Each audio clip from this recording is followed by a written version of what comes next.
السلام علیکم ورحمۃ اللہ وبرکاتہ۔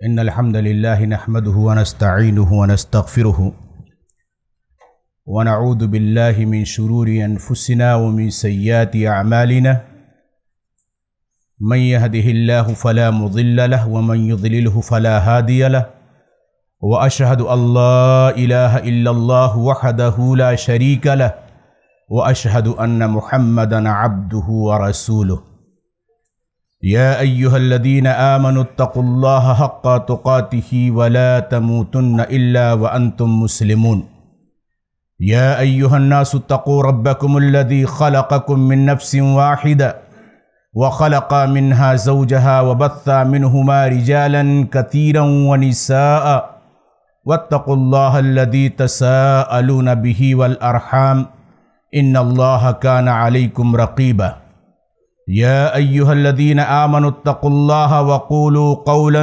سديدا يصلح لكم اعمالكم ويغفر لكم ذنوبكم ومن يطع الله ورسوله فقد فاز فوزا عظيما اما بعد فان خير الحديث كتاب الله وخير الهدي هدي محمد صلى الله عليه وسلم وشر الامور محدثاتها وكل محدثة بدعة وكل بدعة ضلالة وكل ضلالة في النار۔ اعوذ باللہ من الشیطان الرجیم، بسم اللہ الرحمن الرحیم، فاذکروا اللہ کما علمکم، وقال النبی صلی اللہ علیہ وسلم صلوا کما رأیتمونی اصلی۔ معزز و محترم سامعین، عزیز بچوں،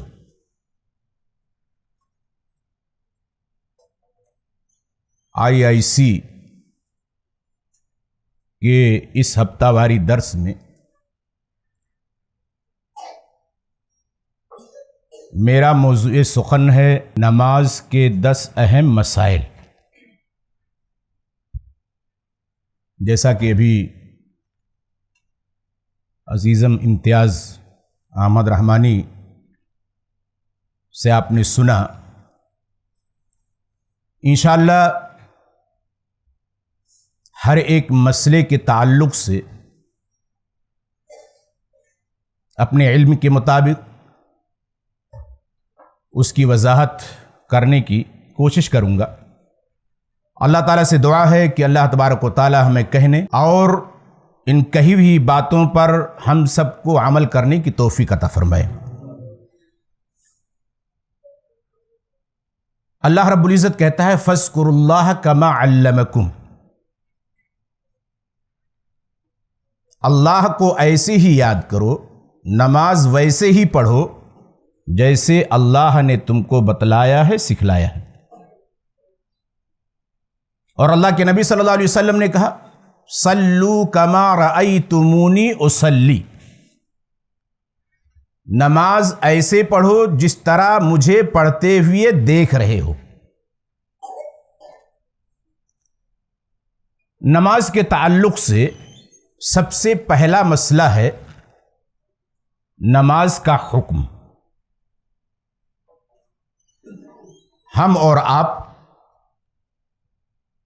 بلکہ ایک ادنا مسلمان بھی اس بات کو جانتا ہے کہ توحید و رسالت کے اقرار کے بعد ایک مسلمان پر سب سے پہلا فریضہ جو عائد ہوتا ہے وہ ہے نماز۔ نماز اسلام کا دوسرا بنیادی اہم رکن اور ستون ہے، جس کا قرآن مجید میں اور احادیث میں بار بار تاکید آئی ہے۔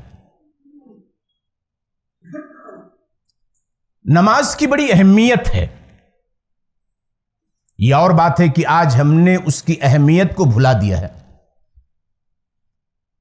نماز کی اہمیت آپ اس طور پہ سمجھیں کہ اسلام کے جتنے بھی ارکان ہیں روزہ، حج، زکوٰۃ، ان کی فرضیت کے لیے اللہ رب العزت نے حضرت جبرائیل کو حکم دے کر کے اللہ کے نبی صلی اللہ علیہ وسلم کے پاس بھیجا، اور جب نماز کو فرض قرار دینا ہوا تو اللہ تعالی نے اپنے نبی کو حضرت جبرائیل کے ذریعہ اپنے پاس بلایا، اور وہاں پر نماز جیسا عظیم تحفہ اپنے نبی کو عطا فرمایا۔ اور سب سے اہم بات یہ جو اللہ رب العزت نے ہمیں بطور تحفہ کے عطا فرمائی ہے کہ یہ 5 وقتہ نماز جس کی ہم ادائیگی کرتے ہیں، اور ایک مسلمان جن کو پڑھتا ہے اگر پابندی کے ساتھ پڑھتا ہے تو اسے 50 وقت کی نمازوں کا ثواب ملتا ہے۔ اللہ رب العزت نے جب اللہ کے رسول صلی اللہ علیہ وسلم بار بار اللہ کے تبارک و تعالیٰ کے پاس گئے تخفیف کرانے کے لیے تو اللہ تبارک و تعالیٰ نے کیا کہا؟ ما یبدل القول لدی وما انا بظلام للعبید۔ ہمارے یہاں بات کی تبدیلی نہیں ہوتی ہے، جو کہہ دیا وہ پتھر کی لکیر ہو گئی، جاؤ تعداد 5 ہے لیکن تم کو ثواب 50 وقت کا ملے گا۔ یہ اس کی اہمیت ہے۔ نماز کی اہمیت اگر سمجھنی ہے تو حالت سفر میں بھی نماز معاف نہیں ہے۔ یہ اور بات ہے کہ اللہ رب العزت نے ہمیں سہولت دے دی اور کہا کہ 4 کے بجائے 2 ہی رکعت پڑھو۔ میدان جنگ میں بھی نماز معاف نہیں ہے۔ اللہ رب العزت نے کہا فَإِنْ خِفْتُمْ فَرِجَالًا أَوْ رُكْبَانًا، اگر کافروں اور مسلمانوں کے درمیان جنگ ہو رہی ہو اور اسی وقت نماز کا وقت ہو جائے تو ایسی صورت میں تم پیدل چلتے ہوئے سواری کی حالت میں تم کو نماز پڑھنی ہے۔ اسی لیے بار بار اللہ تبارک و تعالیٰ نے اور رسول اکرم صلی اللہ علیہ وسلم نے اس کی تاکید کی ہے۔ اس کی اہمیت کا اندازہ آپ لگائیں کہ اگر پانی نہیں ملتا ہے تو شریعت نے حکم دیا کہ تیمم کر لو، لیکن نماز چھوڑنا نہیں۔ وَإِن كُنتُم مَرْضَىٰ أَوْ عَلَىٰ سَفَرٍ أَوْ جَاءَ أَحَدُكُم مِّنكُم مِّنَ الْغَائِطِ أَوْ لَامَسْتُمُ النِّسَاءَ فَلَمْ تَجِدُوا مَاءً فَتَيَمَّمُوا صَعِيدًا طَيِّبًا، اگر بیمار ہو، سفر پہ ہو، یا اسی طریقے سے پیشاب اور پاخانہ سے ہو کر کے آ رہے ہو، بیوی کے پاس ہو کر کے آ رہے ہو، پانی نہیں مل رہا ہے تو تم پاک مٹی سے تیمم کر لو، لیکن نماز معاف نہیں۔ اسی لیے اللہ کے نبی صلی اللہ علیہ وسلم نے سرپرستوں کو حکم دیا مروا اولادکم بالصلاۃ وہم ابناء 7 سنین وَضْرِبُوهُمْ عَلَيَّ وَهُمْ أَبْنَاءُ 10، کہا کہ اپنے بچوں کو نماز کا حکم دو جب وہ 7 سال کے ہو جائیں، اور جب 10 سال کے ہو جائیں اور نماز ترک کریں تو بطور تنبیہ کے ان کو مارو۔ اللہ کے نبی صلی اللہ علیہ وسلم نے نماز کی اہمیت کو اجاگر کرتے ہوئے مرض الموت کے اندر کیا کہا؟ الصلاۃ وما ملکت ایمانکم، نماز کی پابندی کرنا، اس کا خیال رکھنا، اپنے غلاموں اور لوڈیوں کا خیال رکھنا۔ حضرت انس رضی اللہ تعالیٰ عنہ بیان کرتے ہیں کہ اللہ کے نبی صلی اللہ علیہ وسلم بیمار ہیں، آپ کو مدہوشی آ جا رہی ہے، لیکن جب بھی آپ کو ہوش آتا ہے تو آپ بار بار یہی سوال کرتے ہیں اصلی الناس، کیا لوگوں نے نماز پڑھ لی ہے؟ آپ کے ساتھ 3 یا 4 مرتبہ ایسا ہوا جب آپ کو یہ احساس ہو چلا کہ میں مسجد کے اندر اپنے صحابہ کو نماز پڑھانے کے لیے نہیں جا سکتا، تو آپ نے کہا مروا ابا بکر فلیصلی بالناس، ابو بکر کو حکم دے دو کہ وہ لوگوں کو نماز پڑھائیں۔ آپ سوچئے کہ آپ مرض الموت کے اندر ہیں، آپ کے اوپر موت کا یعنی سما طاری ہے، لیکن جب آپ کو ہوش آتا ہے تو آپ نماز کے بارے میں سوچتے پوچھتے ہیں۔ دوستو اس لیے نماز ترک نہیں کرنا چاہیے۔ اگر ہم مسلمان ہیں اور اپنے آپ کو مومن کہتے ہیں تو یہ کبھی بھی معاف نہیں۔ آپ بالغ ہو گئے، عاقل ہو گئے، عقل و شعور والے ہیں، اللہ نے آپ کو طاقت دی ہے تو آپ کو نماز پڑھنی ہے، کسی بھی حالت میں معاف نہیں۔ اور اسی لیے اللہ کے نبی نے کہا کہ قیامت کے دن اعمال کے بارے میں سب سے پہلے نماز کے تعلق سے سوال کیا جائے گا۔ اگر نماز بہتر نکلی تو ایسی صورت میں پھر آگے کا راستہ آسان، اور اگر نماز خراب نکلی تو آگے کا راستہ مشکل ہو جائے۔ اور آپ یہ دیکھیے کہ اگر کوئی انسان نماز ترک کرتا ہے تو اللہ تبارک و تعالیٰ نے اور اللہ کے رسول صلی اللہ علیہ وسلم نے اس کے اوپر تاکید کیا کیا ہے؟ نماز ترک کرنا دین کے ستون کو ڈھانا۔ حضرت عمر بن الخطاب رضی اللہ تعالی عنہ کا قول ہے، من اقامہا اقام الدین ومن ہدمہا فقد ہدم الدین۔ جس نے نماز کو قائم کیا اس نے دین کو قائم کیا، اور جس نے نماز کو ڈھا دیا اس نے دین کو ڈھا دیا۔ نماز ترک کرنا نفاق کی علامت ہے۔ صحابہ کرام کہتے ہیں کہ اللہ کے رسول صلی اللہ علیہ وسلم کے زمانے میں جو نماز چھوڑتا تھا ہم اس کو منافق سمجھتے تھے۔ منافق کے علاوہ اور کوئی بھی نماز چھوڑنے کے لیے تیار نہیں رہتا، بلکہ اگر انسان بیمار رہتا تھا اور وہ مسجد چل کر کے آنے کے لیے معذور ہوتا تھا تو وہ 2 آدمیوں کا سہارا لے کر کے مسجد تک پہنچنے کی کوشش کرتا تھا۔ یہ صحابہ کرام کا عمل۔ نماز چھوڑنا جان بوجھ کر کے اس کے اوپر مداومت نہ کرنا، یا پڑھنا ہی نہیں، کلمہ پڑھ لیا لیکن نماز نہیں پڑھتا ہے تو اس کے اوپر کفر کا اطلاق ہے، کہا وہ کافر ہے۔ بین الرجل و بین الشرک والکفر ترک الصلاۃ۔ مومن آدمی اور شرک و کفر کے درمیان فرق کرنے والی چیز نماز کا ترک کرنا۔ اور اگر کوئی انسان نماز چھوڑتا ہے تو جہنم کے اندر بھی جا سکتا ہے۔ ما سلککم فی سقر قالوا لم نک من المصلین۔ جنتی جہنمیوں سے پوچھیں گے بتاؤ دنیا کے اندر ہمارے ساتھ رہتے تھے، اٹھنا بیٹھنا تھا، ساری چیزیں تھیں، ایک ساتھ کھانا ایک ساتھ پینا، میں جنت کے اندر اور تم جہنم کے اندر کیسے؟ کہا نمازی نہیں تھے۔ تم نماز جاتے تھے پڑھنے کے لیے لیکن نمازی ہم نہیں تھے۔ پہلا جو جواب ہوگا لم نک من المصلین، ہم نمازی نہیں تھے۔ لہذا دوستو نماز اسلام کا ایک بنیادی رکن ہے، جان بوجھ کر کے اسے کبھی بھی ترک نہیں کرنا چاہیے اور اس کے اوپر ہمیشہ مداومت کرنی چاہیے۔ اور ہم بذات خود مداومت کرنے کے ساتھ ساتھ اپنے بچوں کو بھی اس کی تلقین کریں، اپنے بچوں کو بھی اس کی اہمیت، اپنی بچیوں کو اس کی اہمیت بتلائیں۔ وقت نکالیں ہم اپنے بچوں کے لیے، ان کے ساتھ بیٹھیں اور بیٹھ کر کے آہستہ آہستہ ان کو دین کی تعلیمات سے روشناس کریں۔ آج جو حالات ہیں ہمارے سماج کے، ہمارے معاشرے کے، اس کو کہنے کی ضرورت نہیں ہے، کھلی ہوئی کتاب کی طرح ہماری آنکھوں کے سامنے۔ ایسی حالت میں اگر ہم نے اپنے آپ کو دینی تعلیمات سے مزین نہیں کیا اور اپنے آپ کو مزین کر کے اپنے اہل و عیال کو بھی اس سے مزین نہیں کیا اور اس کے اندر ڈھالنے کی کوشش نہیں کی تو کل قیامت کے دن ہم اللہ رب العزت کے یہاں کیا جواب دیں گے؟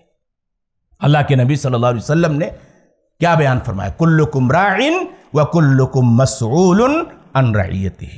تم میں سے ہر کوئی نگراں ہے اور اس کی نگرانی کے بارے میں کل قیامت کے دن سوال کیا جائے گا، پوچھا جائے گا۔ اگر ہم گھر کی نگراں ہیں، ہمارے ماتحت بیوی ہے، بچے ہیں اور بہنیں ہیں، بھائی ہیں، تو ایسی صورت میں ہماری ذمہ داری بنتی ہے کہ ہم اگر نماز پڑھنے آتے ہیں تو ان کو بھی نماز پڑھنے کے لیے کہیں، ہم کوئی نیک کام کرتے ہیں تو ان کو بھی نیک کام کرنے کے لیے کہیں، اور ہم نماز پڑھتے ہیں تو ان کو بھی نماز پڑھنے کے لیے کہیں۔ اور اسی طریقے سے جو منکرات ہیں، جس طرح ہم ان سے دور رہتے ہیں ایسے ان کو بھی دور رہنے کی تلقین کریں اور اس کے لیے کوشش کریں۔ آج ہمارے بچے گلیوں کے اندر پھر رہے ہیں، یہ ہمارے لیے بڑی افسوس کی بات ہے۔ غیروں کو آپ دیکھیے کہ وہ اپنے بچوں کو جب وہ اسکول سے پڑھ کر کے آتے ہیں اپنے ساتھ بٹھا کر کے ہوم ورک کرواتے ہیں دکان پر اور اپنا کام بھی لیتے ہیں۔ ہمارا معاملہ یہ ہے کہ ہم اپنے بچوں کو اپنے ساتھ بٹھانے کی کوشش نہیں کرتے ہیں۔ ہمارا بچہ بال لے لیا، بیٹ لے لیا، گلی کے اندر چلا گیا، گھوم رہا ہے، کہاں ٹہل رہا ہے کوئی پتہ نہیں ہے، اس کے اوپر توجہ دینے کی ضرورت ہے۔ تو پہلا مسئلہ نماز کے تعلق سے کہ نماز یہ ہر عاقل بالغ مسلمان مرد اور عورت کے اوپر فرض ہے، کوئی چھٹکارا نہیں ہے، کوئی بھی عذر نماز کے تعلق سے اللہ کے یہاں قابل قبول نہیں ہے۔ دوسرا مسئلہ یہ، نماز نبی کی سنت کے مطابق ہونی چاہیے، یہ بڑا اہم ہے۔ اگر ہم پوری زندگی نماز پڑھتے ہیں اور ہماری نماز اللہ کے رسول صلی اللہ علیہ وسلم کی سنت کے مطابق نہیں ہے تو ایسی نماز کا کوئی فائدہ نہیں ہے۔ اللہ کے نبی صلی اللہ علیہ وسلم نے کہا صلو کما رأیتمونی اصلی، نماز ایسے پڑھو جس طرح تم نے ہمیں پڑھتے ہوئے دیکھا ہے۔ خطاب صحابہ کرام ہے، لیکن صحابہ کرام کو خطاب کر کے آپ نے اپنی امت کو درس دیا ہے۔ اچھا، ایک نقطہ یہاں پر اور ہم ذہن میں رکھیں کہ صلو کما رأیتمونی اصلی، نماز ایسے پڑھو جیسے تم ہمیں پڑھتے ہوئے دیکھ رہے ہو، یہ حکم مردوں اور عورتوں دونوں کو ہے۔ جس طرح مرد نماز پڑھے گا ویسے عورت بھی نماز پڑھے گی۔ بعض لوگ مردوں اور عورتوں کی نماز میں فرق کرتے ہیں، بعض جگہوں پر تفریق کے تعلق سے جتنی بھی دلیلیں ہیں اور جتنی بھی روایتیں ہیں وہ بے معنی ہیں، ان کی کوئی حیثیت نہیں ہے۔ آپ اس کو ایسے سمجھیں، اللہ رب العزت نے قرآن مجید کے اندر کہا یا ایھا الذین آمنوا توبوا الی اللہ توبۃ نصوحا، اے ایمان والو تم اللہ سے سچی توبہ کرو۔ اب یہ بتائیے کہ یہاں خطاب کہتے ہیں کہ مذکر ہے اور مردوں کو ہے، تو کیا صرف مرد حضرات ہی توبہ کریں گے؟ عورتیں توبہ نہیں کریں گی اگر ان سے گناہ ہو جائے؟ نہیں، وہاں پر خطاب مردوں کو بھی ہے اور عورتوں کو بھی ہے۔ جہاں جہاں ضرورت پڑی ہے عورتوں کو مردوں سے الگ کرنے کی، اللہ رب العزت نے اس کا تذکرہ کر دیا ہے۔ عمومی طور پہ جہاں کہیں بھی یا ایھا الذین آمنوا کہا گیا ہے وہاں مرد اور عورت دونوں مخاطب ہیں اور دونوں اس کے اندر شامل ہیں۔ تو جس طرح اللہ کے رسول نے کہا صلو کما رأیتمونی اصلی، نماز پڑھو ایسے جیسے مجھے پڑھتے ہوئے دیکھ رہے ہو، صرف مردوں کو خطاب نہیں ہے، عورتوں کو بھی خطاب ہے، عورتیں بھی اس کے اندر شامل ہیں، وہ بھی ویسے نماز پڑھیں گی جیسے اللہ کے نبی صلی اللہ علیہ وسلم نے پڑھا ہے اور جس طرح مرد حضرات پڑھتے ہیں۔ کچھ لوگ تفریق کرتے ہیں مردوں اور عورتوں کی نماز میں، کہاں کہاں؟ جیسے رفع الیدین میں، رفع الیدین میں فرق کرتے ہیں، کہتے ہیں کہ مرد یہ کانوں تک ہاتھ اٹھائیں گے، عورتیں کندھے تک اٹھائیں گے، اور دلیل کیا دیتے ہیں؟ بڑا عجیب و غریب لاجک ہے۔ کہتے ہیں کہ کندھے تک اٹھانا اس کے لیے پردے کا سبب ہے، کان کے لو تک اور اس کے بعد میں عورتیں کندھے تک، یہ دلیل دیتے ہیں۔ حالانکہ رفع الیدین کے تعلق سے آپ نے سنا ہوگا کہ 3 طرح کی روایتیں ہیں، اور وہ تینوں روایتیں مرد کے لیے بھی ہیں اور عورتوں کے لیے بھی ہیں۔ آدمی کندھے تک اٹھائے، کان کے لو تک اٹھائے یا کان کے برابر اٹھائے، یہ 3 طرح کی روایتیں ہیں جس کو امام مسلم نے اپنے صحیح کے اندر ذکر کیا ہے اور بیان کیا ہے، اور یہ حکم کیا ہے؟ مردوں اور عورتوں دونوں کے لیے۔ لہذا یہ تفریق کرنا کہ عورتیں کندھے تک اٹھائیں گی اور اس کے بعد میں مرد کان کے برابر اٹھائیں گے، یہ صحیح نہیں ہے۔ حافظ ابن حجر رحمہ اللہ نے لکھا ہے لم یرد ما يدل على التفرقة في الرفع بين الرجل والمرأة، کہ مرد اور عورت کے درمیان تکبیر کے لیے ہاتھ اٹھانے کے فرق کے بارے میں کوئی حدیث دلالت نہیں کرتی ہے۔ امام شوکانی کہتے ہیں لم یرد ما يدل على الفرق بين الرجل والمرأة في مقدار الرفع، کہ مرد اور عورت کے درمیان ہاتھ اٹھانے کی مقدار کے تعلق سے جو فرق کیا جاتا ہے اس فرق کے اوپر کوئی دلیل موجود نہیں ہے. لہذا جس طرح سے مرد اٹھائیں گے ایسے عورتیں بھی اگر چاہیں گی تو کندھے تک، اگر چاہیں گی تو کان کے برابر، جس طرح مرد کو اختیار ہے اٹھانے کا اس طریقے سے. بہت سارے ہمارے افراد کیا ہے، ہاتھ اٹھاتے تو ایسے کرتے ہیں، ایسے کیا رفع الیدین نہیں. جہاں اللہ کے رسول کی سنت سے ثابت ہے وہاں تک اٹھانا ہے، اور بالکل ہاتھ کو سیدھا رکھنا ہے، ہاتھ کو بالکل سیدھا رکھنا، ہتھیلی کو. اچھا، دوسری جگہ کہاں فرق کرتے ہیں مردوں اور عورتوں کی نماز میں؟ ہاتھ باندھنے کے تعلق سے. ہاتھ باندھنے کے تعلق سے آپ نے بہت ساری دلیلیں سنی ہوں گی کہ کہاں کہاں ہاتھ باندھا جائے گا. کچھ روایتیں ہیں کہ سینے پر ہاتھ باندھا جائے گا، کچھ روایتیں ہیں ناف کے اوپر باندھا جائے گا، کچھ روایتیں ہیں ناف کے نیچے باندھا جائے گا. اور ہر ایک کے اوپر لوگ عمل کر رہے ہیں، لیکن صحیح جو روایتیں دلالت کرتی ہیں وہ یہ کہ سینے کے اوپر ہاتھ باندھا جائے گا. یہاں بھی کیا کیا ہے لوگوں نے، کہا کہ عورتیں سینے پر ہاتھ باندھیں گی اور مرد ناف کے نیچے یا ناف کے اوپر ہاتھ باندھیں. اچھا، دلیل کیا ہے؟ بڑی بھوڑی دلیل. ایک کلپ سن رہا تھا میں، اس میں ایک کہنے والے کہہ رہے ہیں کہ ہم ناف کے نیچے یا ناف کے اوپر ہاتھ کیوں باندھتے ہیں اور ہماری عورتیں سینے کے اوپر ہاتھ کیوں باندھتے ہیں؟ کہا کہ چونکہ عورتوں کی خواہش اوپر ہوتی ہے اور مردوں کی خواہش نیچے ہوتی ہے، نعوذ باللہ من ذالک. اس لیے ہم اپنی خواہش کو کنٹرول میں کرنے کے لیے باندھتے ہیں. آپ سوچیے، اس طرح کی دلیلیں دی جا رہی ہیں جبکہ کہیں کوئی فرق نہیں. جیسے عورتیں سینے پہ ہاتھ باندھیں گی ایسے مرد بھی سینے کے اوپر ہاتھ باندھیں گے. اور یہ بڑی وضاحت کے ساتھ حدیث کی کتابوں کے اندر اور صحیح روایتوں کے اندر یہ چیز موجود ہے، آپ اس کو دیکھ سکتے ہیں. اور یہ الحمدللہ یہ سینٹر آپ کے یہاں موجود ہے، آپ یہاں اعادہ کر سکتے ہیں اور اس کے بارے میں رجوع کر سکتے ہیں. تیسرا فرق جو کیا جاتا ہے مردوں اور عورتوں کے اندر نماز میں، سجدہ کرنے میں کیا کہتے ہیں کہ مرد حضرات اپنی رانیں پیٹ سے دور رکھیں گے. یہ ران ہے، یہ پیٹ ہے. جب سجدہ کریں گے تو یہ ران اور یہ پیٹ یہ دونوں الگ رہیں گے. ہاتھ کیا ہے، یہ بھی الگ رہے گا، یہ اٹھا رہے گا، ہے نا. لیکن عورتیں کیا کریں گی، اپنی ران سے بالکل چپک کر کے سجدہ کریں گی، سمٹ جائیں گی بالکل. اور دلیل کیا ہے؟ اس میں زیادہ پردہ ہے.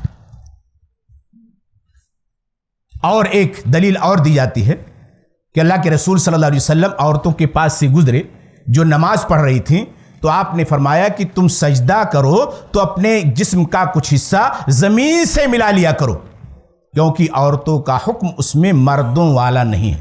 یہ روایت پیش کی جاتی ہے. اس روایت کے تعلق سے ہمیں اور آپ کو 4 باتیں یاد رکھنی. پہلی بات تو یہ کہ یہ روایت مرسل ہے. دوسری بات یہ روایت منقطع ہے. تیسری بات یہ کہ ایک راوی سالم یہ متروک ہے. اور چوتھی بات یہ کہ یہ صحیح روایات کے خلاف ہے. اور جو چیز صحیح روایات کے خلاف ہو اس کے اوپر عمل نہیں کیا جائے گا. کیوں؟ اس لیے کہ اللہ کے نبی نے جس طرح مردوں کو سجدہ کرنے کے لیے حکم دیا ایسے ہی عورتوں کو بھی سجدہ کرنے کا حکم دیا. اللہ کے نبی صلی اللہ علیہ وسلم نے بیان فرمایا لا ينبسط احدكم ذراعيه انبساط الكلب. تم اپنے ہاتھ کو کتے کے پھیلانے کی طرح نہ پھیلاؤ. یہ جب سجدے میں جاتے ہیں تو بہت سارے لوگ کیا ہے اپنے ہاتھ کو ایسے زمین پہ رکھ لیتے ہیں، یہاں سے لے کر کے یہاں تک. حالانکہ کیا ہے یہ ہتھیلی زمین پہ ہونی چاہیے اور اسی کے اوپر طاقت ہونی چاہیے اور یہ ہاتھ ہمارا اٹھا ہوا ہونا چاہیے. یہ حکم کیا ہے؟ لا ينبسط احدكم، تم میں سے کوئی. اب کوئی کیا خالی مرد نہیں، اس کے اندر مرد بھی شامل ہیں اور عورتیں بھی شامل ہیں. مرد نماز پڑھ رہے ہوں گی تب بھی وہ کتوں کی طرح اپنے ہاتھ کو نہیں پھیلائیں گی اور عورتیں بھی نہیں پھیلائیں گی. جو ہے یہ حکم دونوں کے لیے لا ينبسط احدكم ذراعيه انبساط الكلب. اپنے ہاتھوں کو کتے کے پھیلانے کی طرح مت پھیلاؤ. دونوں اس کے اندر شامل ہیں. تو یہ دوسرا مسئلہ کہ نماز کیسے پڑھیں گے ہم؟ جیسے اللہ کے نبی صلی اللہ علیہ وسلم نے پڑھنے کا حکم دیا اور جیسے آپ نے اپنے صحابہ کو بتایا، پڑھایا، اور اس کے بعد میں پھر ہم تک وہ چیز پہنچی ہے۔ بہت ساری چیزیں گڑمڑ ہو گئی ہیں روایتوں کی بنیاد پر، کوئی کہتا ہے کہ یہ درست ہے، کوئی کہتا ہے یہ درست ہے۔ ہم کو کیا کرنا ہے؟ صحیح روایتوں کی روشنی میں نماز کے طریقے کو تلاش کرنا ہے اور دیکھنا ہے، اور پھر اسی کے مطابق ہمیں عمل کرنا ہے۔ تیسرا مسئلہ نماز کے تعلق سے کہ جب ہم نماز پڑھنے کے لیے آئیں تو بدبودار کوئی بھی چیز کھا کر کے مسجد میں نہ آئیں۔ اللہ کے نبی صلی اللہ علیہ وسلم نے اس سے روکا ہے، منع کیا ہے، کہا ہے کہ انسان کو تکلیف تو ہوتی ہی ہے، فرشتے بھی تکلیف محسوس کرتے ہیں۔ اللہ کے نبی نے کہا من اکل من هذه الشجرة یعنی الثوم فلا یأتین المساجد، جو لہسن کھا لے، پیاز کھا لے، وہ ہمارے مسجد کے قریب نہ آئے۔ دوسری روایت کے اندر بیان فرمایا من اکل من هذه الشجرة المنتنة فلا يقربن مسجدنا فإن الملائکۃ تتأذى مما يتأذى منه الانس، کہا فرشتے تکلیف محسوس کرتے ہیں جس سے انسان تکلیف محسوس کرتا ہے۔ ایک تیسری روایت کے اندر اللہ کے نبی صلی اللہ علیہ وسلم نے کہا من اکل ثوما او بصلا فلیعتزل نا او لیعتزل مسجدنا ولیقعد فی بیتہ، یہ جو لہسن کھا لے، پیاز کھا لے، وہ ہم سے الگ رہے، ہماری مسجد سے الگ رہے، اور اپنے گھر کے اندر بیٹھا رہے۔ ہم اور آپ جانتے ہیں کہ لہسن کھانا جائز ہے، حلال ہے، پیاز کھانا حلال ہے، مولی کھانا حلال ہے، یا اس طرح کی جتنی سبزیاں ہیں ان کا استعمال کرنا حلال ہے۔ ان حلال چیزوں کو کھا کر کے جو بدبو پیدا کرتی ہیں، مسجد آنے سے روکا اور منع کر دیا گیا ہے، اور اللہ کے رسول نے علت کیا بیان فرمائی؟ کہا کہ اس سے فرشتوں کو تکلیف ہوتی ہے، انسان کو تکلیف ہوتی ہے۔ جب حلال بدبودار چیز کھا کر کے مسجد آنا منع ہے تو پھر حرام بدبوچار چیز استعمال کر کے مسجد آنا بدرجہ اولا کیا ہوگا؟ منع ہوگا۔ جیسے سگریٹ ہے، بیڑی ہے، تمباکو ہے، گٹکا ہے۔ ہمارے بہت سارے احباب ہیں، اذان ہوتی ہے، پیتے رہتے ہیں، اور اس کے بعد میں راستے میں آ کر کے پھینک دیا جائے۔ پان ہے تمباکو والا، کھاتے رہتے ہیں اور آ کر کے مسجد کے وضو خانے ہی کے اندر تھوکتے ہیں۔ گٹکا ہے، کھاتے ہیں، اور اس کے بعد میں پھر آ کر کے وہی تھوکتے ہیں۔ آپ دیکھیے کہ جو مستقل آدمی استعمال کرتا ہے اسے تو کچھ احساس نہیں ہوتا ہے، لیکن جو نہیں استعمال کرتا ہے اس کے بغل میں کھڑا ہو جائے تو اس کو بڑی تکلیف ہوتی ہے۔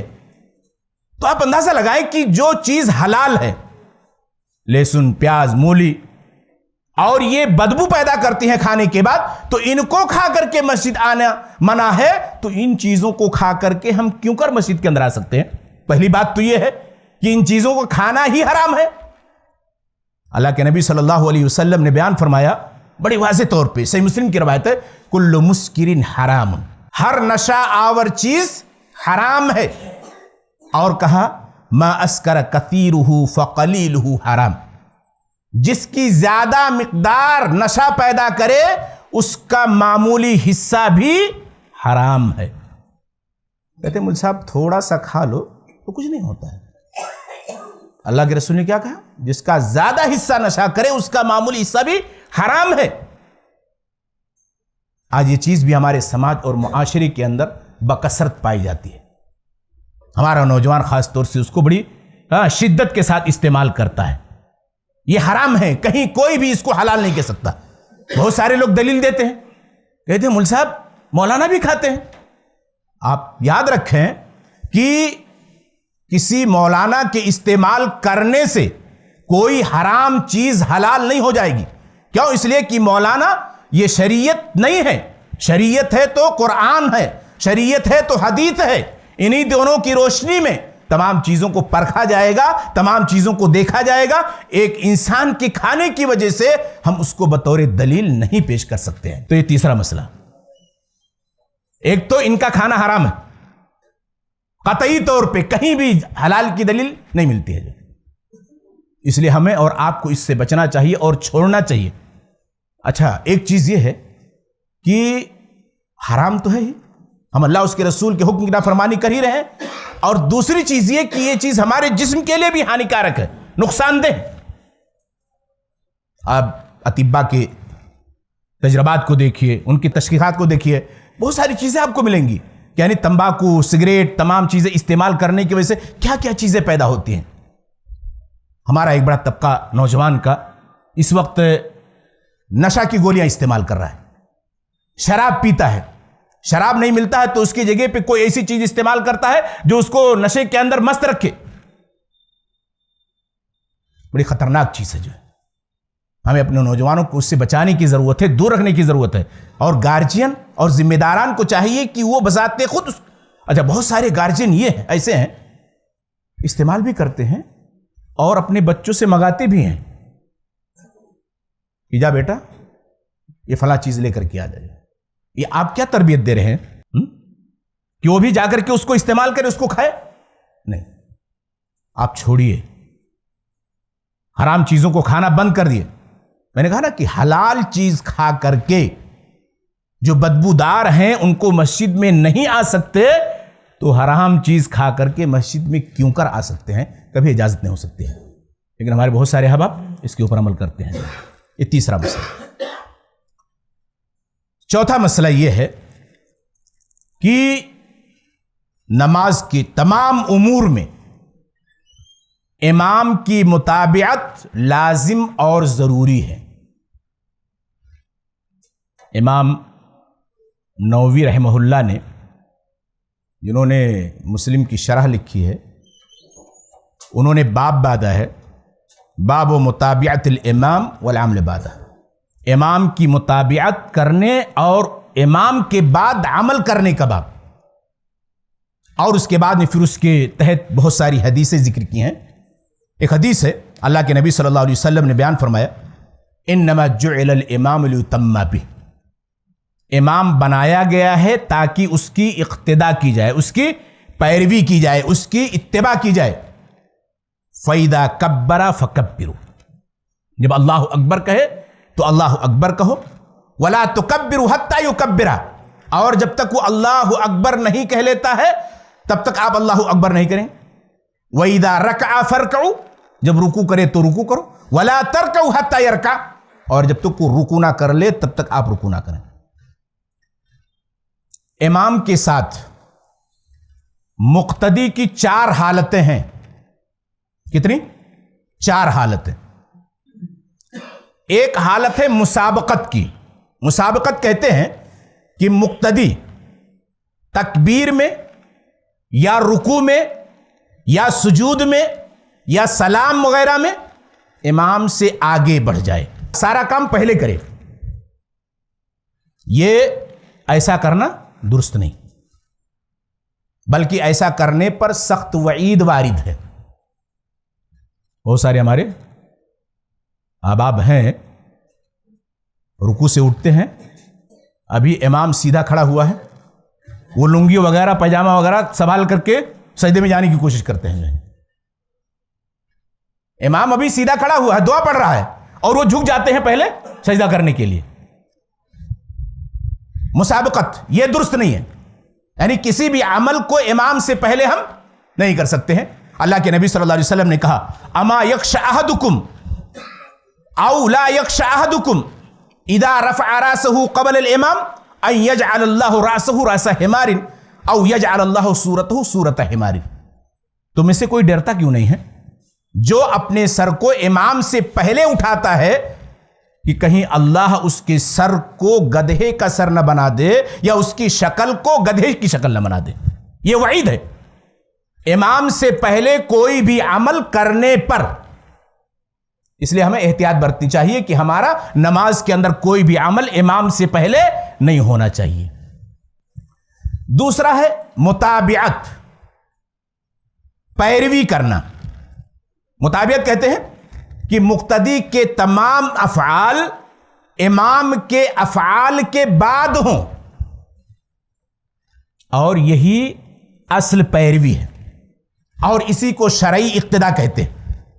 براء بن عازب رضی اللہ تعالیٰ عنہ کی روایت وہ کہتے ہیں کہ اللہ کے رسول اللہ علیہ وسلم جب سمی اللہ لمن حمدہ کہتے تو سیدھے کھڑے ہو جاتے اور اس کے بعد میں پھر سجدے میں جاتے. کہتے لم یحنی احد منا ظہرہ حتی یقع النبی ساجدا ثم نقع سجودا بعدہ.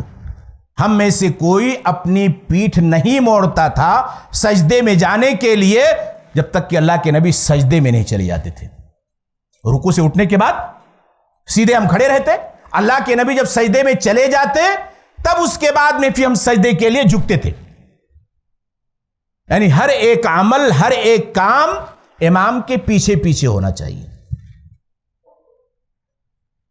آگے نہیں. تیسری شکل ہے مخالفت.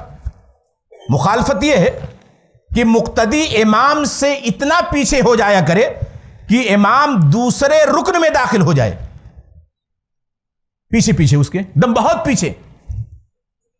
امام سجدے میں گیا ہے تو وہ ابھی رکوع کر رہا ہے, رکوع سے اٹھ رہا ہے اور رکوع سے اٹھ کر کے کیا ہے دعا پڑھ رہا ہے. امام سجدے میں چلا گیا ہے, اس سے اتنا پیچھے بھی نہیں ہونا ہے اور ایسا کرنا بھی جائز نہیں ہے, اس لیے کہ انسان اس میں اقتدا کو چھوڑ دیتا ہے اور الگ ہو جاتا ہے. تیسری شکل ہے چوتھی جو یعنی امام کے ساتھ مقتدی کی جو حالت ہے چوتھی, موافقت. موافقت کہتے ہیں کہ مقتدی کا امام کی حرکت اور ایک رکن سے دوسرے رکن کی طرف منتقل ہونے میں ایک ساتھ ہو, بالکل ایک دم ساتھ میں چلتا رہے. کہتے ہیں یہ بھی غلط ہے, اس لیے کہ اس سے نماز کے اندر نقص پیدا ہوگا. ان چاروں حالتوں میں کون سی حالت صحیح ہے؟ متابعت, یعنی اس کے پیچھے پیچھے چلنا. جیسا میں نے ذکر کیا ہے براء بن عازب کی روایت کہتے ہیں کہ ہم اس وقت تک سجدے میں نہیں جاتے جب تک اللہ کے نبی سجدے میں نہیں چلے جاتے. ہم میں سے کوئی اپنی پیٹھ کو نہیں موڑتا تھا سجدے میں جانے کے لیے, اس لیے امام کے پیچھے پیچھے چلنا چاہیے اور تمام نمازوں کی ادائیگی کرنی چاہیے. میں نے ذکر کیا نا, بہت سارے لوگ رکوع سے اٹھتے ہیں اور ابھی امام کھڑے ہو کر کے دعا پڑھتا ہے کہ وہ آدھا جھک جاتے ہیں. سجدے سے اٹھتے ہیں, ابھی امام دعا پڑھتا ہے دونوں سجدوں کے درمیان کہ وہ سجدے کے قریب بالکل ہو جاتے ہیں سجدہ کرنے کے لیے. یہ امام سے مسابقت ہے, آگے بڑھنا ہے اور یہ حرام ہے. اس سے ہمیں اور آپ کو بچنا چاہیے. نماز کے تعلق سے پانچواں مسئلہ ہے جو عام طور پہ جس کے اندر ہم سے اور آپ سے غلطیاں ہوتی ہیں, رکوع اور سجود میں اعتدال و اطمینان.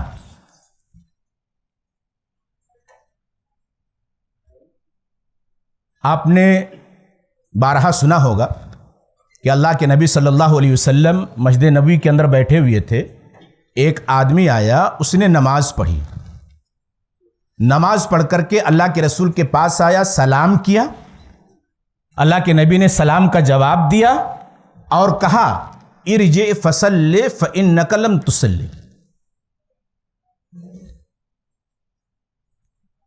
نبی کو دیکھا ہے, نبی کے سامنے بات ہو رہی ہے, تو صحابی تو رہے ہوں گے, صحابی رسول کیا ہے ایسا کام کر رہے, وہاں غلطی کیا ہو رہی تھی؟ وہاں غلطی رکوع اور سجدے کے اندر عدم اطمینان, جلدی جلدی.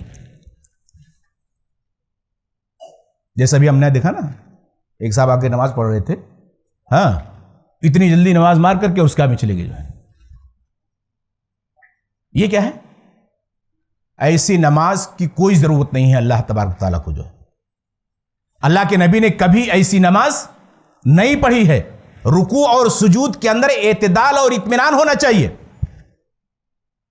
رکوع کیسے کریں گے؟ اللہ اکبر کہتے ہوئے رکوع میں جائیں گے, رفع الیدین تو ہے ہی, دونوں ہتھیلیوں کو گھٹنے پہ رکھ کر کو مضبوطی سے پکڑنا ہے, اس طرح سے انگلیاں بکھری ہوئی ہوں اور اس کے بعد میں گھٹنے کو مضبوطی سے پکڑ لینا ہے, اور پکڑ لینے کے بعد پھر کیا کرنا ہے؟ ہاتھوں کی انگلیاں کھلی ہوئی ہونی چاہیے اور بازو کمان کی طرح تنا ہوا ہونا چاہیے. اس طریقے سے ہم گھٹنے پہ رکھیں گے اور یہ جو ہمارا ہاتھ ہے ایک دم بالکل تنا ہوا ہونا چاہیے.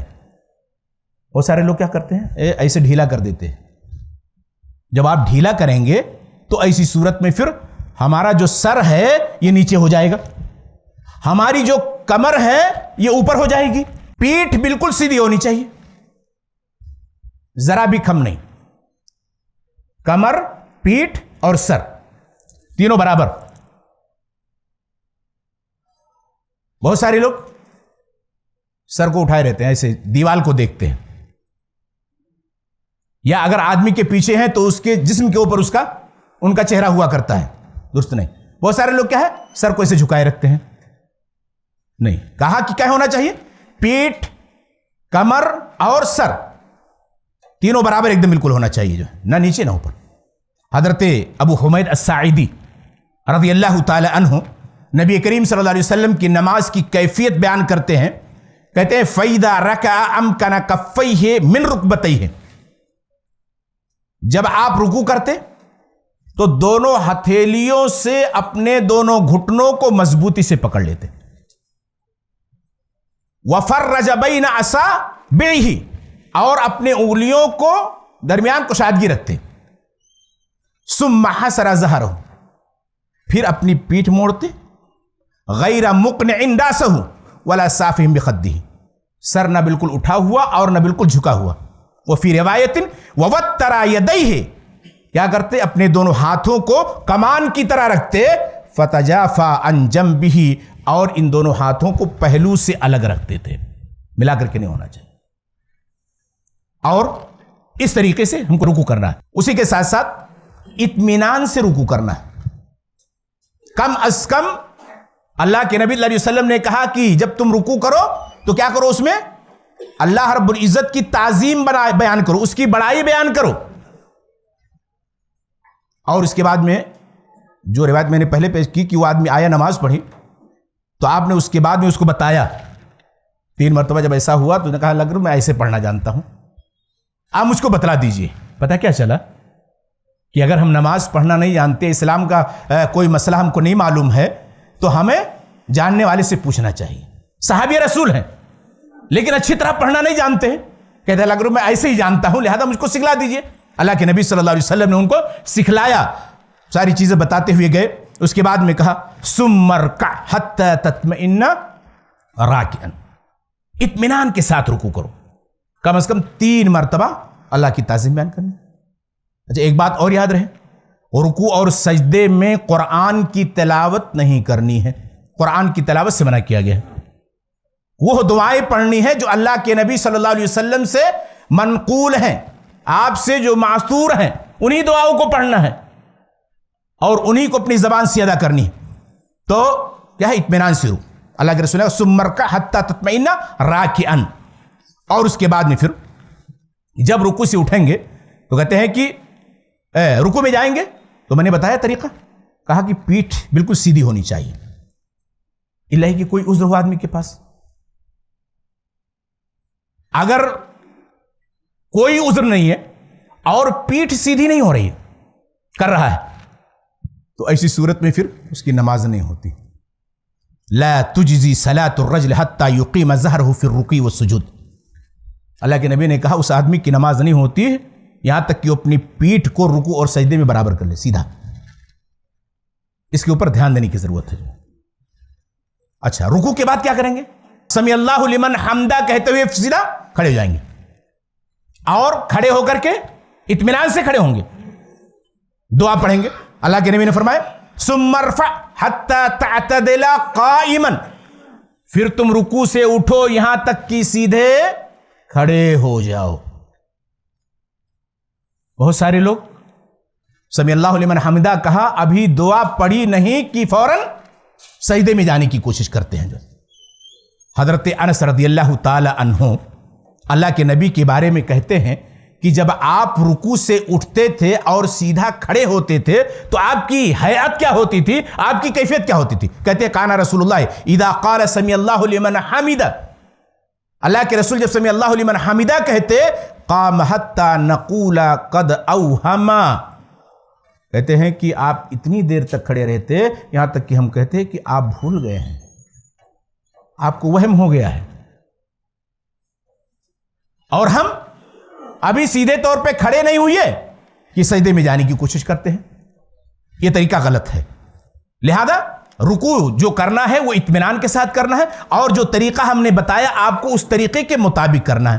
ایسے ہی سجدے کا معاملہ ہے، وہاں بھی اطمینان ہونا چاہیے۔ اللہ کے نبی صلی اللہ علیہ وسلم نے کہا کہ سجدہ 7 اعضاء پر کیا جائے۔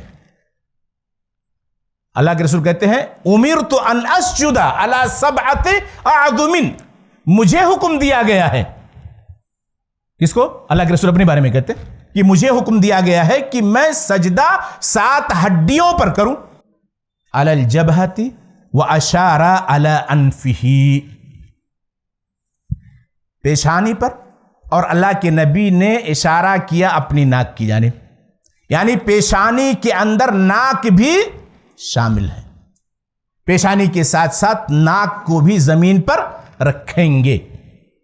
پتہ کیا چلا کہ جو لوگ خالی پیشانی رکھتے ہیں اور ناک کو زمین پر نہیں ٹکاتے ہیں ان کی نماز نہیں ہوتی ہے۔ مقصود کیا ہے؟ اللہ رب العزت کے سامنے عاجزی کا اظہار کرنا کہ اللہ ہم تیرے سامنے بہت عاجز ہیں، بہت کمزور ہیں۔ تو کہا کہ پیشانی رکھنی ہے، پیشانی کے ساتھ ساتھ ناک کو رکھنا ہے، والیدین، دونوں ہاتھ،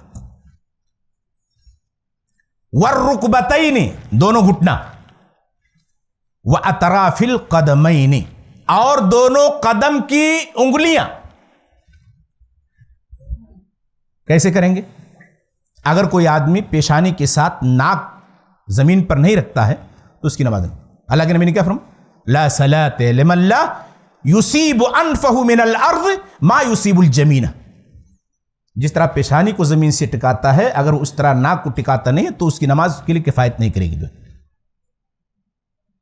اس لیے بہت دھیان دینے کی ضرورت ہے، پیشانی کے ساتھ ساتھ ناک کو بھی زمین پر رکھنا ہے، اور دونوں ہاتھوں کو کندھوں کے برابر یا کان کے برابر، دیکھیں ہاتھ رکھیں گے، اور یہ ہمارا جو ہاتھ ہے یہ عام حالتوں میں ہونا چاہیے، ملا کر کے رکھنا نہیں۔ ملانے کی ایک روایت آتی ہے، اس کے بارے میں محدثین نے کچھ لوگوں نے اس کو صحیح کہا، کچھ لوگوں نے ضعیف کہا۔ اس لیے کیا ہے، یعنی جو عام حالت ہے، نہ بہت زیادہ پھیلا کر کے اور نہ بہت زیادہ کیا ہے ملا کر کے، جو ہے اتنا فاصلہ ہونا چاہیے، اور اس کے بعد اسی حالت میں اب ان دونوں کے درمیان ہم سجدہ کریں، یہ ہماری جو پیشانی ہو ان دونوں کے درمیان ہو، اس طرح بھی کر سکتے ہیں، اور اس کو کندھے کے برابر بھی رکھ سکتے ہیں، یعنی یہ ہمارا دونوں ہاتھ کندھے کے برابر ہو جائے۔ سجدہ میں انگلیوں کو نارمل حالت میں جیسا میں نے کہا، اور اس کے بعد پھر بازو کو زمین سے اٹھا کر اور پہلوؤں سے دور رکھیں۔ بازو یہ ہے، پہلو یہ ہے، دونوں سے بالکل الگ رکھنا ہے، اسی کے اوپر سارا بوجھ اور سارا زور اسی کے اوپر ہونا چاہیے۔ ابھی میں نے بتایا نا کہ اللہ کے رسول نے کیا کیا ہے، کتے کے طرح بچھانے کو منع کیا ہے، کہ کتے کی طرح نہیں بیٹھنا چاہیے۔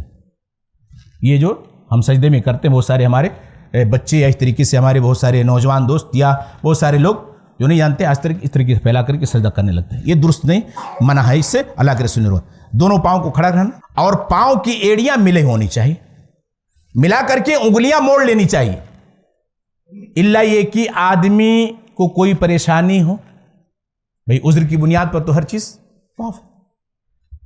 آپ کی انگلیوں کے اندر تکلیف نہیں مڑ رہی ہیں تو آپ ان کو کھڑا بھی رکھ سکتے ہیں۔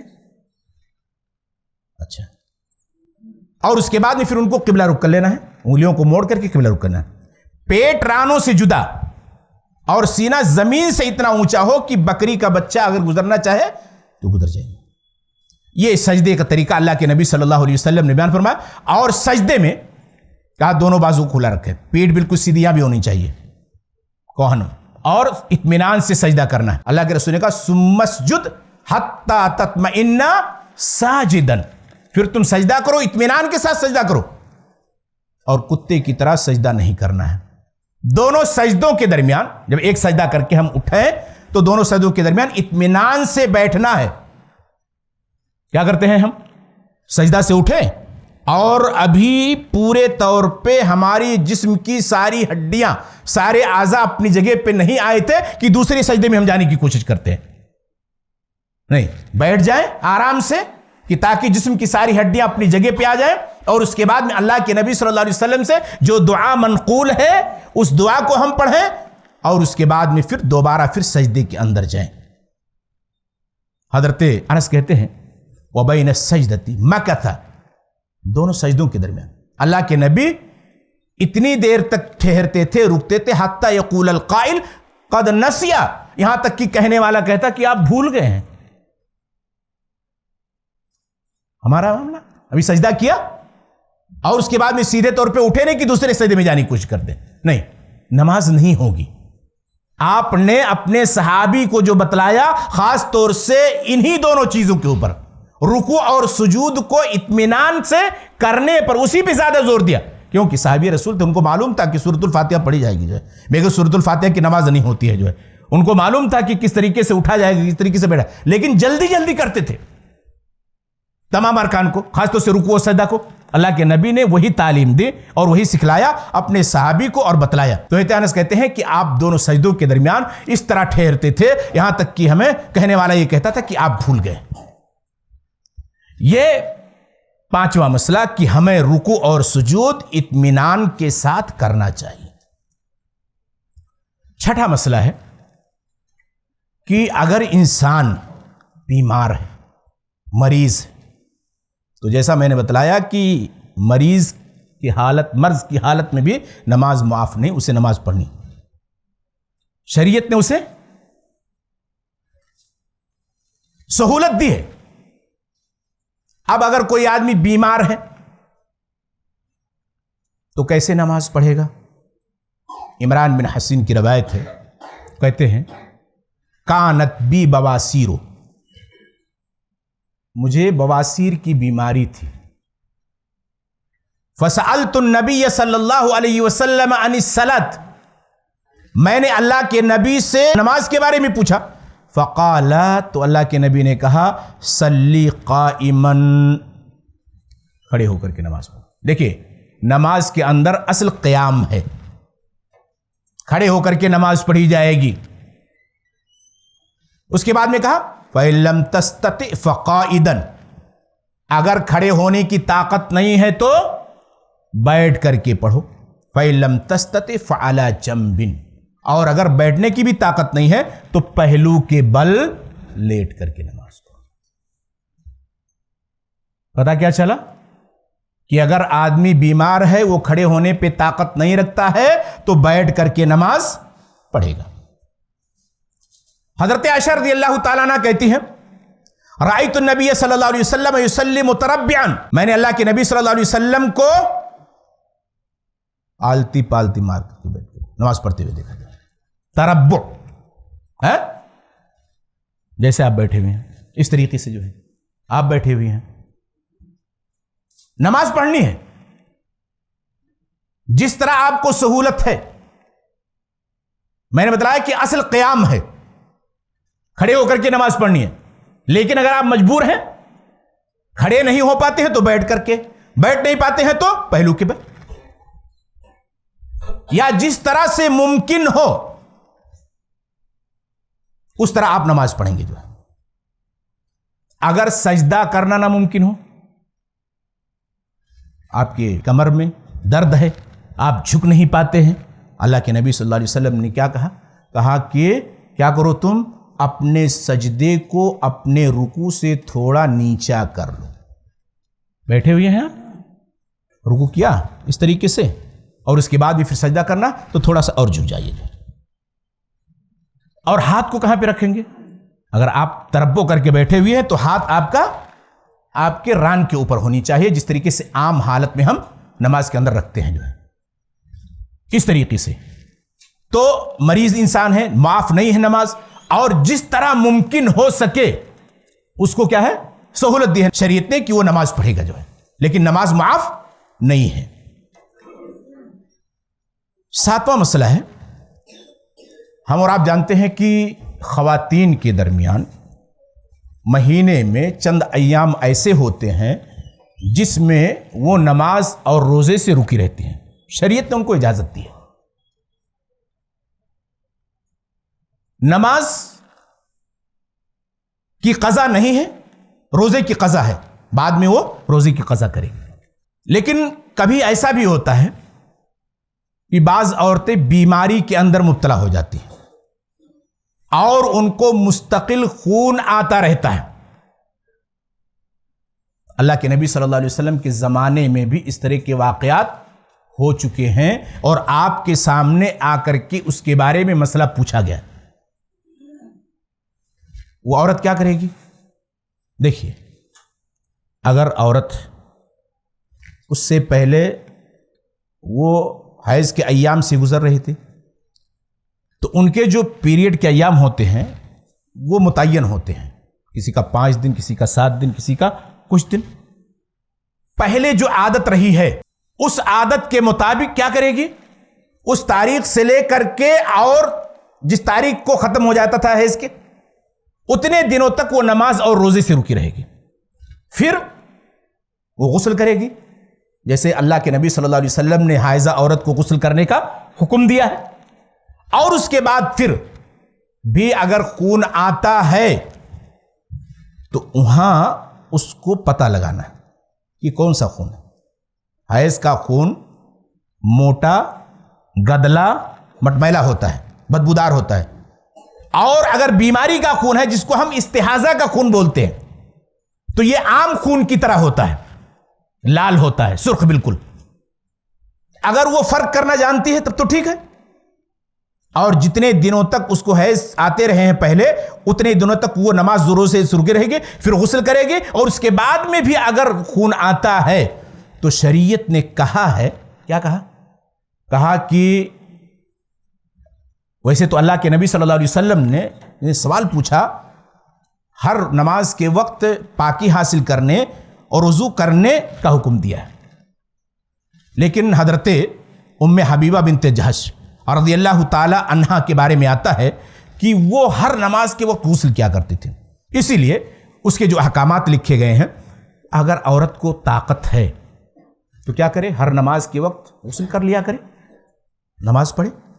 اگر اس کی طاقت نہیں ہے تو پھر 2 نمازوں کو اکٹھا کر لے، ظہر کو مؤخر کر دے اور عصر کو اس کے وقت میں، دونوں کو ایک ساتھ ایک غسل کے ساتھ اس کو ادا کر لے۔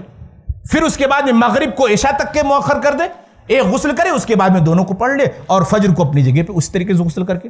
اگر اس کی بھی طاقت نہیں ہے تو کیا کرے گی؟ وہ پاکی حاصل کرے گی، صفائی ستھرائی کرے گی، اس خون کو دھلے گی، اور اس کے بعد میں وضو کر کے وہ نماز کی ادائیگی کرے گی، اس کے اوپر سے نماز معاف نہیں ہے۔ یہ استحاضہ عورت کے تعلق سے بات کہی گئی ہے۔ حضرت عائشہ رضی اللہ تعالیٰ عنہ کہتی ہیں، جاءت فاطمہ بنت ابی حبیش الی النبی صلی اللہ علیہ وسلم، فاطمہ بنت حبیش اللہ کے نبی کے پاس آئیں اور کہا کہ یا رسول اللہ انی امرأۃ استحاض، میں مستحاضہ عورت ہوں، استحاضہ کا خون آتا ہے، فلا اطہر، میں پاک نہیں ہو پاتی ہوں، افعد الصلاۃ، کیا نماز چھوڑ دوں؟ اللہ کے رسول نے کہا انما ذلک عرق، وہ ایک رگ ہے جو پھٹ جاتی ہے، جس کی بنیاد پر وہ خون آتا رہتا ہے، ولیس بالحیض، حیض نہیں ہے۔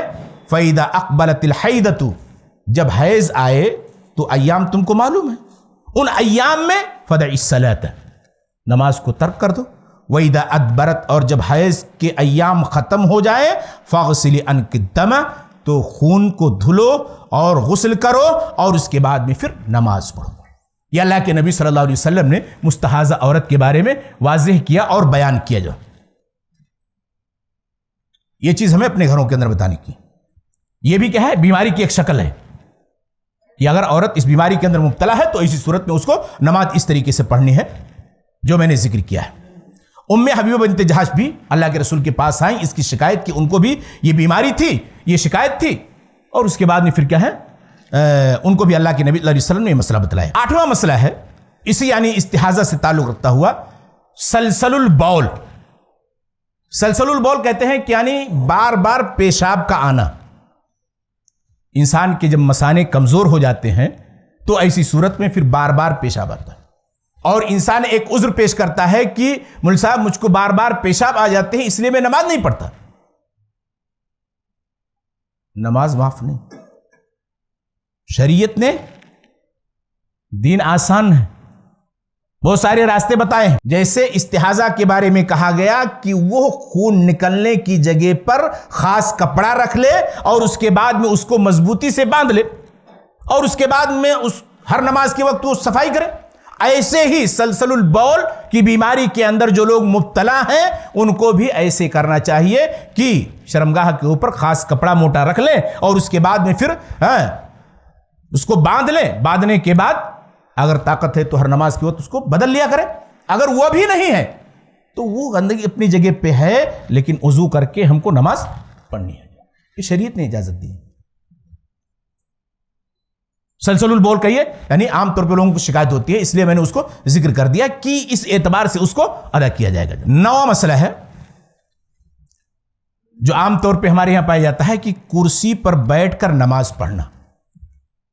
بار بار یہ چیز آتی رہتی ہے. تو جیسا میں نے کہا کہ اگر انسان بیمار ہے، مریض ہے، تو جس طرح بھی ممکن ہو وہ نماز پڑھے گا.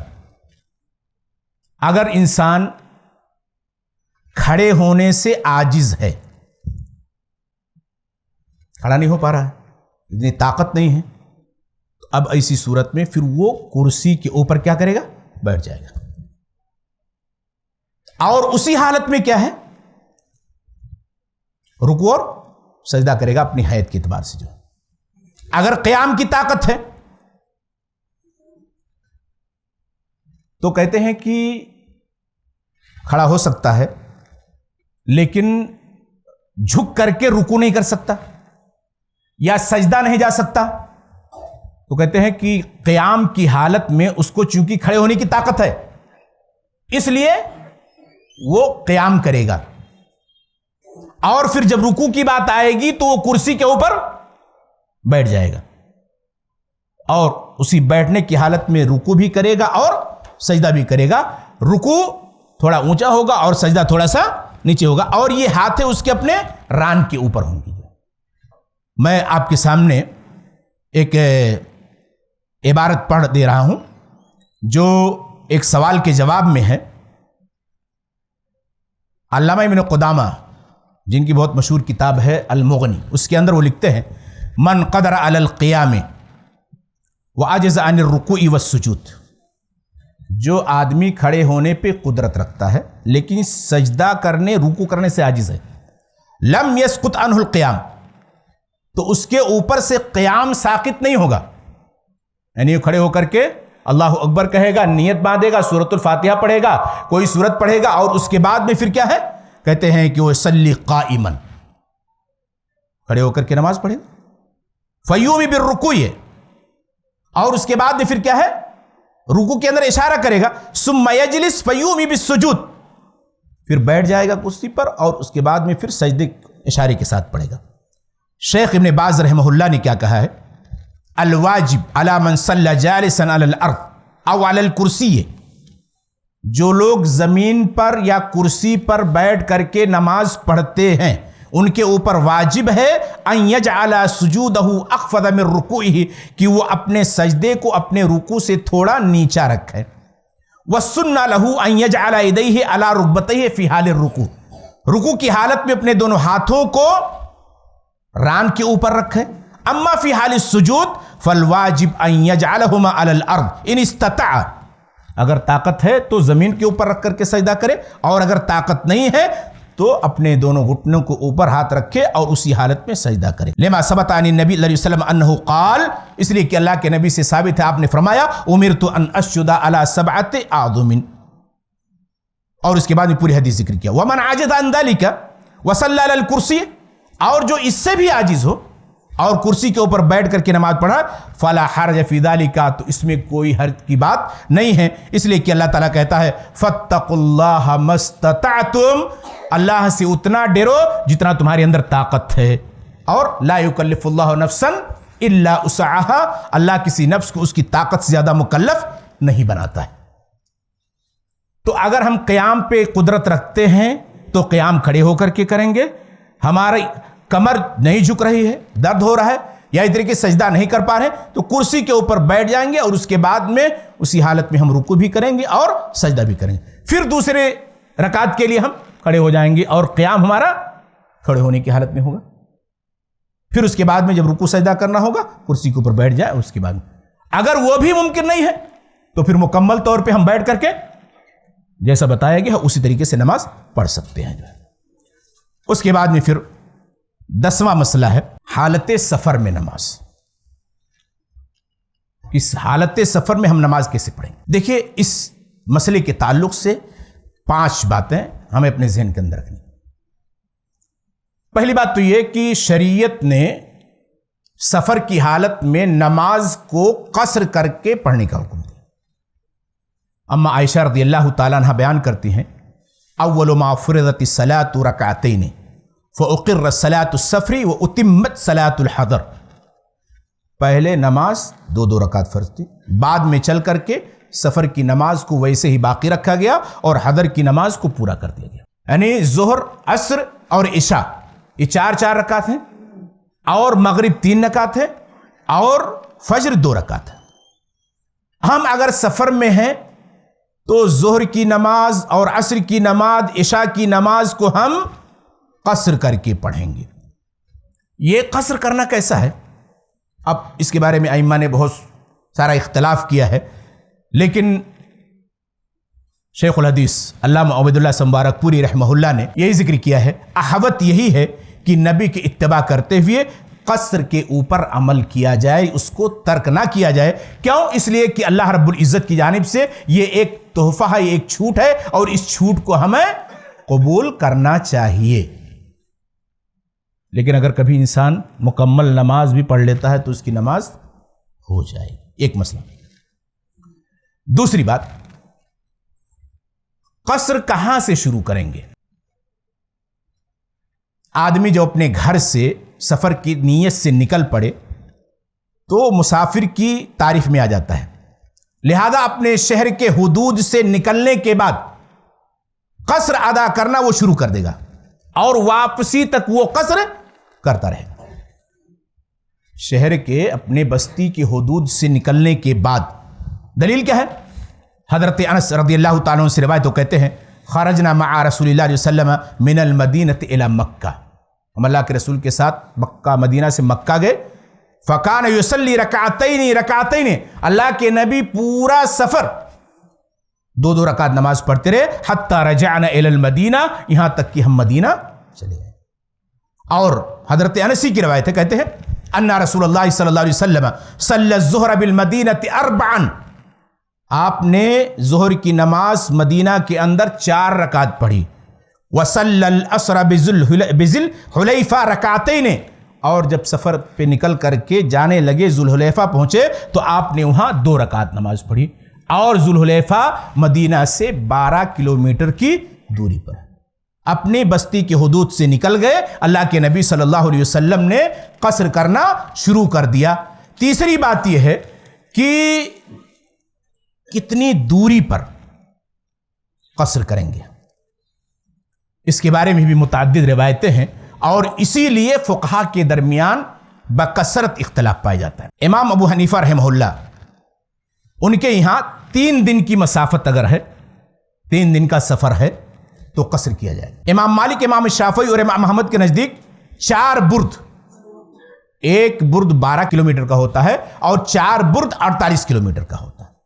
اور آج کے حساب سے اگر دیکھا جائے تو تقریباً 88 کلومیٹر کے حساب سے اگر دیکھا جائے تو 88 کلومیٹر. یہ امام مالک، امام شافعی اور امام احمد کا نظریہ ہے، اور اسی کو شیخ ابن باز نے بھی راجح قرار دیا. کہا کہ 48 میل کا اگر سفر ہے تو ایسی صورت میں پھر انسان کیا کرے گا؟ اپنی بستی سے نکلنے کے بعد قصر کرنا شروع کر دے گا اور قصر کرتا رہے گا.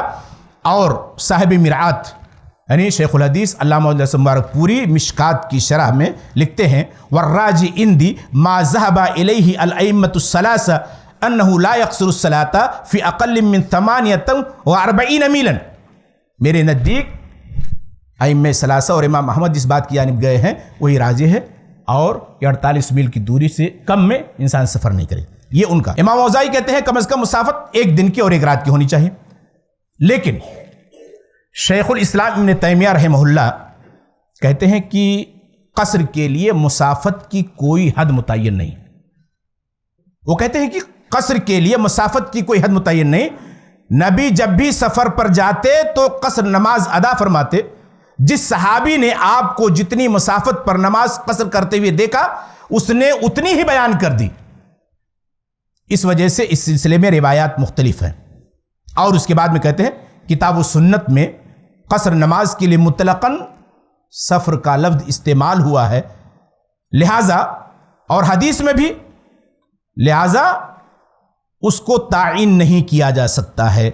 اور اتنے سفر پر قصر نماز درست ہے کہ جس کے اوپر سفر کا اطلاق ہو سکتا ہو جو ہے، یا عرف عام میں جتنی مسافت کو سفر کہا جا سکتا ہو. یہ امام ابن تیمیہ نے کیا ہے اپنے یعنی مجموع الفتاوی کے اندر ذکر کیا ہے. امام شوکانی بھی اسی کے قائل ہیں. علامہ نواب صدیق حسن خان اور ابن قدامہ اور شیخ ابن عثیمین بھی اسی قائل ہیں کہ اس کی کوئی حد متعین نہیں ہے. لیکن عام طور پہ جو ابھی عمل ہے وہی 48 میل کی دوری کے اوپر عمل ہے. جو چوتھی بات ہے کہ یعنی کتنے دنوں تک قصر کرے گا. اس میں بھی ائمہ کا بہت اختلاف ہے. کوئی کہتا ہے کہ یعنی اگر 14 دن کا سفر ہے تو قصر کرے گا. کوئی کہتا ہے کہ 19 دن کا سفر ہے تو قصر کرے گا. لیکن امام احمد نے کہا 4 دن. اگر اس کی نیت وہاں ٹھہرنا 4 دن کی ہے تو ایسی صورت میں پھر قصر کرے گا. اگر اس سے زیادہ کی ہے تو نماز پوری پڑھے گا. اور اسی کو صاحب مرآت نے راجح قرار دیا اور کہا کہ 4 دن کی دوری پہ 4 دن اگر ٹھہرنا ہے تو نماز قصر کر کے پڑھے، اور اس کے بعد میں اس سے زیادہ اگر ٹھہرنے کا تو نماز پوری کر کے پڑھے گا. اچھا، لیکن اگر آدمی کہیں پہ گیا ہوا ہے کسی کام کے لیے، مثال کے طور پہ آپ ممبئی سے دہلی گئے کسی کام کے لیے، اور آپ کا کوئی ارادہ وہاں ٹھہرنے کا نہیں ہے، آپ یہ سوچ رہے ہیں کہ ہمارا کام جب ہو جائے گا تو ہم یہاں سے چلے جائیں گے، تو تردد کی حالت میں ایک مسافر انسان ہمیشہ واپسی تک قصر نماز پڑھتا رہے گا.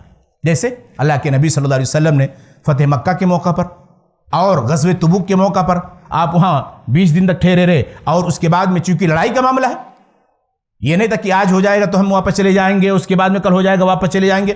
20 دن اس طرح گزر گئے اور اللہ کے نبی صلی اللہ علیہ وسلم قصر کی نماز ادا کرتے. تو اگر ارادہ نہیں ہے، یہ ہے کہ ہمارا کام ہو جائے گا، تو کہتے ہیں کہ اس طرح اگر معاملہ ہے تو وہ مہینوں اگر گزر جائے تو کوئی حرج کی بات نہیں، آدمی قصر کر کے نماز پڑھتا رہے گا. جو ہے 5ویں بات ہے کہ آدمی سفر کر رہا ہے تو سفر کی حالت میں جمع بین الصلاتین، 2 نمازوں کو وہ اکٹھا کر کے پڑھ سکتا ہے. جو ہے کوئی حرج کی بات نہیں. جو ہے جمع تقدیم بھی کر سکتا ہے، جمع تاخیر. جمع تقدیم کیا ہے؟ جیسے ظہر کی نماز کا وقت ہو گیا، آپ سفر کرنا چاہتے ہیں اور سوچتے ہیں کہ اگر ہم جہاں ہم کو جانا ہے عصر کی نماز کے وقت ہم وہاں نہیں پہنچ پائیں گے، تو کیا سوچتے ہیں کہ لاؤ ہم نے ظہر کی نماز پڑھی ہے، عصر کی نماز بھی اس کے ساتھ ملا کر کے پڑھ لیتے ہیں. کوئی حرج کی بات. جمع تاخیر، ابھی ظہر کی نماز میں 1 گھنٹہ باقی ہم کو سفر کرنا ہے اور ہمیں یہ اعتماد ہے کہ ہم اتنے دیر میں ہم عصر کی نماز کے وقت فلاں جگہ پہنچ جائیں گے، تو ظہر کی نماز کو مؤخر کر دے گا اور اس کے بعد میں جا کر کے وہاں پر پہنچے گا تو عصر کی نماز کو دونوں کے ساتھ ملا کر کے پڑھ لے گا. جو ہے یہ جمع تقدیم اور جمع تاخیر. اچھا، اسی کے ساتھ ساتھ ایک بات اور یاد رکھنے کی ہے، اگر آپ مقیم امام کے پیچھے نماز پڑھ رہے ہیں، سفر میں ہیں، مقیم امام کے پیچھے نماز پڑھ رہے ہیں، تو جتنا امام پڑھے گا اتنا آپ کو نماز پڑھنی ہے، وہاں آپ قصر نہیں کر سکتے ہیں. اسی طریقے سے اگر مسافر امام ہو جائے تو اس کی ذمہ داری ہے کہ جب وہ نماز پڑھائے تو مقتدی کو باخبر کر دے کہ بھائی میں مسافر ہوں، میں ظہر کی نماز 2 رکعت پڑھوں گا اور اس کے بعد پھر سلام پھیر دوں گا، آپ لوگ اٹھ کر کے اپنی بقیہ 2 رکعت پوری کر لینے کا. یہ اس کی ذمہ داری ہے. حالت سفر میں اگر آپ ہیں اور آپ کی اپنی سواری ہے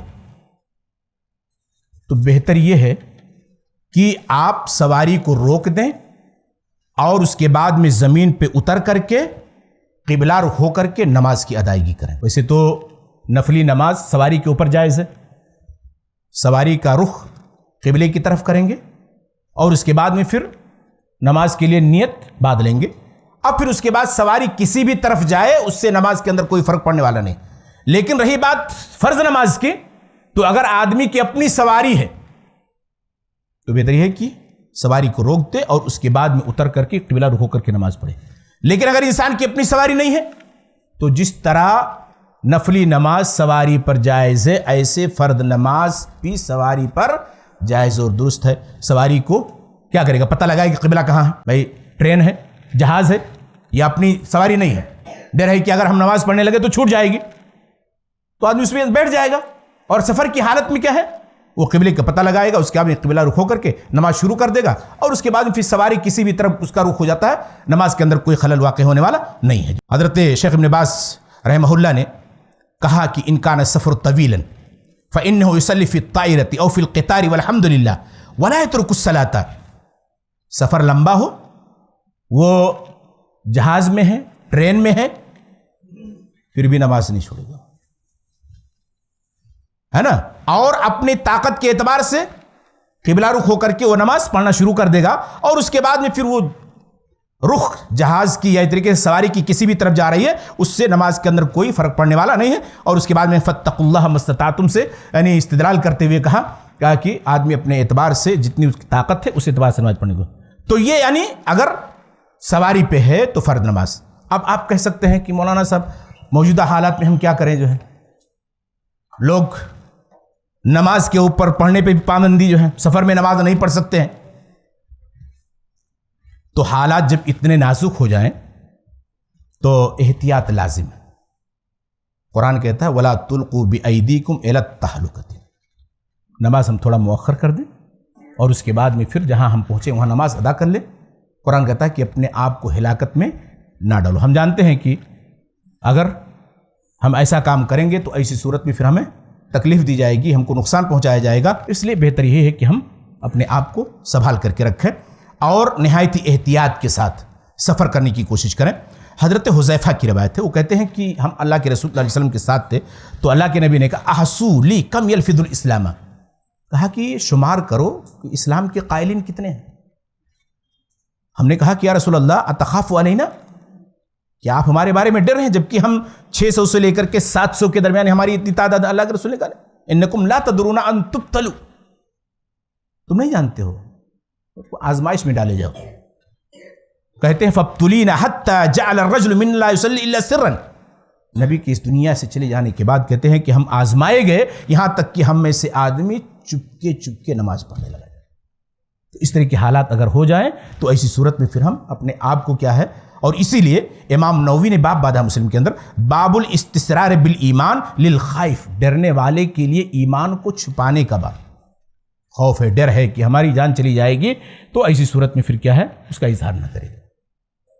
یہ چند باتیں تھیں، چند مسئلے تھے جو میں نے آپ کے سامنے اپنے علم کے مطابق اور جہاں تک میرا مطالعہ تھا میں نے جہاں تک دلائل پائے، اس کے خلاف بھی ہو سکتے ہیں کچھ باتیں، میں نے ذکر کیا آپ سے. اللہ رب العزت سے دعا ہے کہ اللہ تبارک و تعالی ہمیں ان مسائل کے اوپر اچھے طریقے سے عمل پیرا ہونے اور اسی طریقے سے ان کو سنت نبی کے مطابق انجام دینے کی توفیق عطا فرمائے. اللہ تعالیٰ جب تک ہمیں اس دنیا کے اندر رکھے، اسلام میں رکھے، ہمارا خاتمہ ہو تو ایمان پر ہو. آمین وآخر دعوانا ان الحمدللہ رب العالمین.